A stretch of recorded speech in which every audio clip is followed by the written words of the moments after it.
Olha, é uma honra e uma satisfação muito grande receber aqui a Roberta da Trindade, participante do grupo The Masters. Roberta, que é empreendedora, especialista em spin selling e estudiosa da liderança e poieses. Calma que a gente vai explicar tudo isso para vocês. E o capítulo do livro que a Roberta assina é a liderança, o encontro entre trabalho, ambidestria e poieses. Perfeito. Vamos começar com ambidestria? Sim. Explicar para quem nunca ouviu ou para quem não tem assim uma convivência muito grande com esse termo, o que significa? Primeiro que é um prazer e uma honra estar aqui conversando com você e conversando com os ouvintes do The Masters. Então, quando a gente fala em ambidestria, nós estamos falando do equilíbrio entre partes que, a princípio, parecem que são extremos, né? Então, quando a gente fala em pessoas ambidestras, que escrevem com a mão direita e com a mão esquerda. Tem habilidades nas duas. E quando a gente fala em organização, nós estamos falando de uma organização que está com os olhos no presente, mas também está com o pezinho no futuro. Então, nós estamos vivendo num mundo hoje muito complexo, em que nós precisamos desenvolver a nossa ambidestria, ou seja, olhar para o presente e também para o futuro. E quando você fala poieses, o que significa, qual é a definição e onde isso se encaixa em todo o teu trabalho? A poieses surgiu, assim, eu estava lendo um livro e acabei me encantando com o significado de poieses. Poieses, ele vem do grego poieo, que nada mais do que você fazer a execução, né, criar. Então, o termo poesia, ele veio também do poieo. Mas quando nós falamos em organização, nós estamos falando em criar algo, né? Então, quando eu falo em poieses, eu estou falando criar a minha obra, me fazer parte de algo maior. Então, quando nós estamos falando de empresa, de organização, nós estamos falando de líderes poéticos, são líderes que promovem essa abertura para que as pessoas se sintam parte de uma obra maior. Então, esse termo é um termo que me inspira muito. Então, eu sou uma estudiosa há muitos anos desse termo. Como líder, eu procuro também utilizar a poieses, porque é algo que você, por exemplo, como colaborador de uma empresa, você prefere estar num ambiente rígido ou num ambiente onde a criatividade ela é incentivada? É sempre essa pergunta que eu me faço. E aí você estabelece uma relação entre o trabalho, a ambidestria e a poieses. Perfeito. Como é que isso se dá na prática, num ambiente corporativo, numa organização que lida com as suas metas, os seus desafios e todas essas dificuldades que existem atualmente? É interessante essa pergunta, Parracho, porque até antes da pandemia do Covid, que aconteceu em 2020, né, que teve aquela explosão do Covid, nós estávamos no mundo VUCA, que era um mundo volátil, incerto, complexo, ambíguo. A partir da pandemia, nós entramos numa nova era, que é o mundo Bunny. Você já ouviu falar no mundo Bunny? Já ouvi falar. Aqui no Brasil, alguns falam funny, né? Que é o mundo de volátil, ele passou a ser frágil, ansioso, não linear, incompreensível até. Então, de uma incerteza brutal. De uma incerteza brutal. Então, quando você une... hoje, ser um líder ambidestro é ter um poder nas mãos. Por quê? Nós antes vivíamos até era meio binário. Antes, como era um líder bom? Era um líder que fazia a execução dos seus projetos e desenvolvia planos estratégicos para o futuro. Hoje, isso já não é mais suficiente. Com o mundo Bunny, é necessário que o líder ele tenha essa visão de presente, mas que esteja já com o pezinho lá no futuro, pensando em inovação. E como que a poiesis traz isso dentro desse mundo complexo, desse mundo não linear, onde as coisas acontecem todo o tempo? É como se você estivesse trabalhando e daqui a pouco já tem que mudar a rota.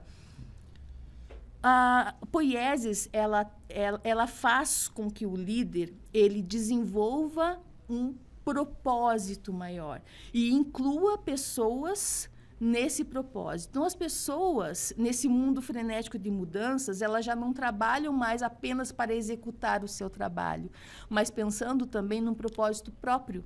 E é isso que faz com que a poiesis e a ambidestria sejam tão geniais, porque elas criam ambientes propícios para inovação, onde as pessoas não têm medo de errar, onde as pessoas têm liberdade para apresentar as suas ideias, apresentar as suas sugestões. E isso é ouro para o líder. É aí que entra todo esse ambiente de criatividade, de inspirar a capacidade das pessoas de criarem soluções. Perfeito, exatamente assim. Então, a partir do momento em que eu trabalho numa organização e com um líder que me inspira, que me dá me dá possibilidades de eu desenvolver, né, as minhas habilidades, de eu dar as minhas sugestões, eu acabo também me encantando com aquele ambiente e eu acabo não mais apenas fazendo o meu trabalho de forma mecânica, mas trazendo ideias, soluções e trabalhando com propósito. Você é especialista em spin selling. Fala um pouco para a gente do significado desse conceito e também ele remete muito à área de vendas, né? Mas eu acredito que também permeia toda essa outra construção que você trabalha e desenvolve nos teus projetos, né? Agradeço pela pergunta. Quando se fala em spin selling, é uma metodologia do Neil Hackham. E quando se fala em spin selling, muitas pessoas, e evidentemente até pelo título, é vinculado à área de vendas. Porém, o spin selling, eu estudando também muitos anos, estudo spin selling e aplico o spin selling, é uma metodologia de vendas que você pode incorporar para o seu dia a dia. O que é o SPIN? O SPIN é um acrônimo. Então, o S, por exemplo, remete à situação. O P, problema. I, implicação e N, necessidade de solução. O que isso tem a ver? Então, o spin selling, ele te dá um norte para que você faça as perguntas certas. Então, quando eu estou falando de spin selling, eu estou falando de um roteiro já que eu preciso seguir para entender qual é a sua situação. Depois disso, eu identifico se você tem um problema que eu posso ajudar. Posterior a isso, fazendo as perguntas certas, eu entendo, esse problema vai ter uma implicação. Qual é essa implicação?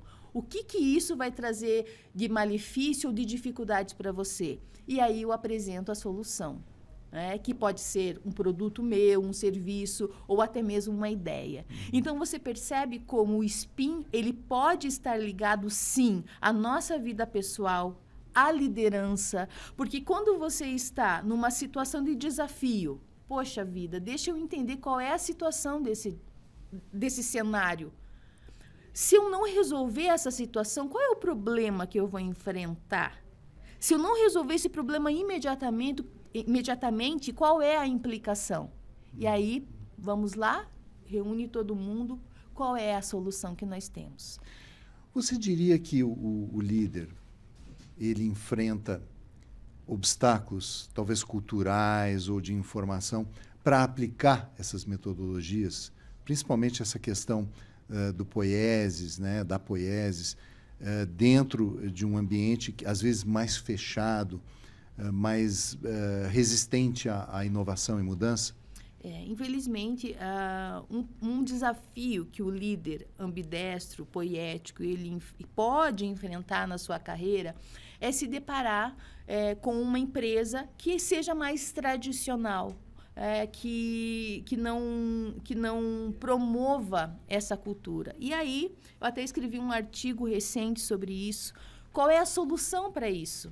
Eu, como líder ambidestro e poético, saio da empresa? Não é bem assim. Às vezes a gente sabe que não necessariamente a gente tem que fazer isso. Mas, nesse artigo que eu escrevi, eu falo muito sobre a teoria dos galhos. O que é a teoria dos galhos? Pense na empresa como uma árvore, onde o tronco é o que é relacionado à cultura, relacionado à forma que essa empresa ela conduz os seus negócios. Cada galho é o setor, é a área. Então, eu, como líder, eu posso desenvolver uma mini cultura dentro do meu setor. Ou até mesmo às vezes eu não sou o gerente, mas eu sou um coordenador, um supervisor, eu posso também desenvolver dentro da minha área essa cultura. E aí, a partir do momento que os resultados começam a aparecer, as pessoas começam a ficar curiosas. A olhar com outros olhos, a ter um interesse maior. O que esse líder está fazendo de diferente, que está promovendo aí essas mudanças, essas melhorias, até mesmo essas inovações. Então, é mais difícil, sim. É possível, sim. Eu mesma, na minha carreira, já me deparei em situações como essa, onde eu queria implementar algumas coisas, mas a cultura era mais rígida, mais fechada, mas até mesmo mais centralizadora, mas que foi possível, dentro do meu espaço, promover e fazer com que as pessoas se sentissem pertencentes àquele lugar e àquela obra. Para encerrar, eu tenho que te fazer uma pergunta. Colocar um desafio. Para você resumir o capítulo do teu livro em, no máximo, 1 minuto. Para quem não conhece, não ouviu falar sobre esses temas. Que pena, foi muito rápido. Mas, falando sobre o meu livro, sobre o meu capítulo do livro, vai ser o leitor, ele vai ser convidado a conhecer um pouco mais sobre a poiesis, que é um termo que ainda não é muito conhecido no meio empresarial. Ele vai ter vai ter a resposta, como a interseção entre o trabalho, a ambidestria e a poiesis, e como ele se tornar um líder ambidestro e poético dentro das organizações. Então, acredito que o resumo é esse, trazendo bastante insights. O objetivo não é dar as respostas, e sim fazer as perguntas para que as pessoas vão em busca dessas informações. Façam uma reflexão. Reflexão. Roberta da Trindade, muito obrigado por participar do nosso podcast. Desejo muito sucesso com o livro e em todos os outros teus projetos, em todo o teu trabalho. Eu quem agradeço também aos ouvintes, e liderança e poiesis, ambidestria à vontade.